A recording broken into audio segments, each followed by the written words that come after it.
Hey Rapids fans, Mike Revollo here with you after the Rapids 4-0 loss at LAFC at BMO Stadium. And here to break down the match is Drew Moor. Drew, obviously not the result that we wanted, very evident, but what were some of the things that kind of did the Rapids in that match against LAFC? Frustrating night. Obviously it'll be a long flight home tonight.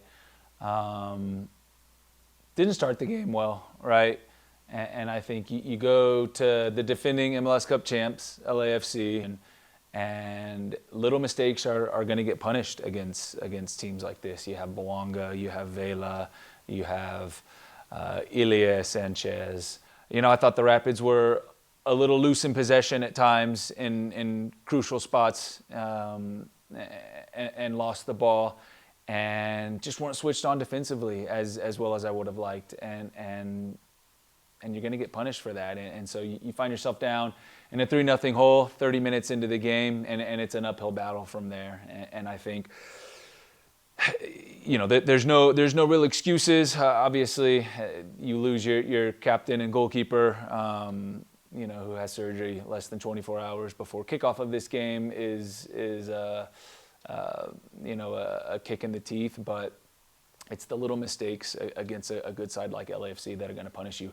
I did think that there were some good individual performances, to be fair, that I would love to start talking about right now. Yeah, absolutely. Yeah, of course the result, yeah, clearly not what we wanted, not what the Rapids wanted, but some of the positives you could look at. 3 I'm going to distinguish here. Ralph Priso, breaking up plays, possessing the ball. Diego, his first start in quite a while because of injuries that have lingered all year for him. And of course, Rafael Navarro, who you could see was a facilitator, helping hold that ball up to ensure that the Rapids could carry on and hope to create opportunities at goal as well. Yeah, Rafa was exactly kind of what we talked about in the lead up to the game. He's a worker, man. He gets himself around the field. He holds the ball up well.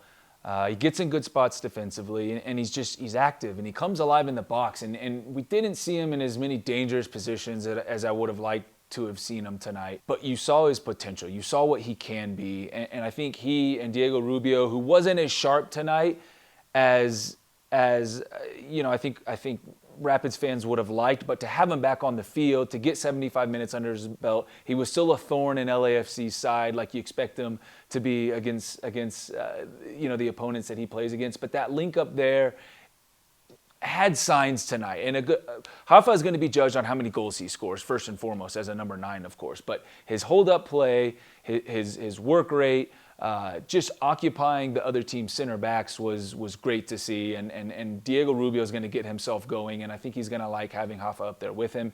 And Ralph Priso was good tonight. He was a little loose in possession at times in the first half, but cleaned it up extremely well. Got himself around the pitch. You know, was physical, you know, committed a couple fouls, just planted a seed in LAFC's midfield that he was there, that he was a presence, kept the ball extremely well, found some good passes, had times to gallop forward with the ball.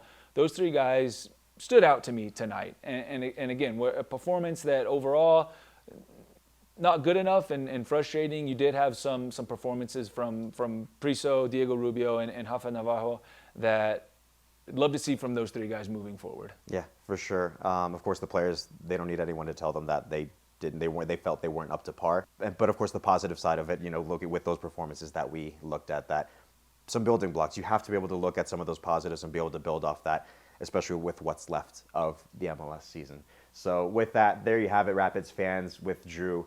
Looking back at this match that unfortunately was a 4-0 loss for the Rapids, but of course some positives between Ralph Priso, Diego Rubio, and the DP forward, Rafael Navarro, their performances and how they contributed to this group tonight.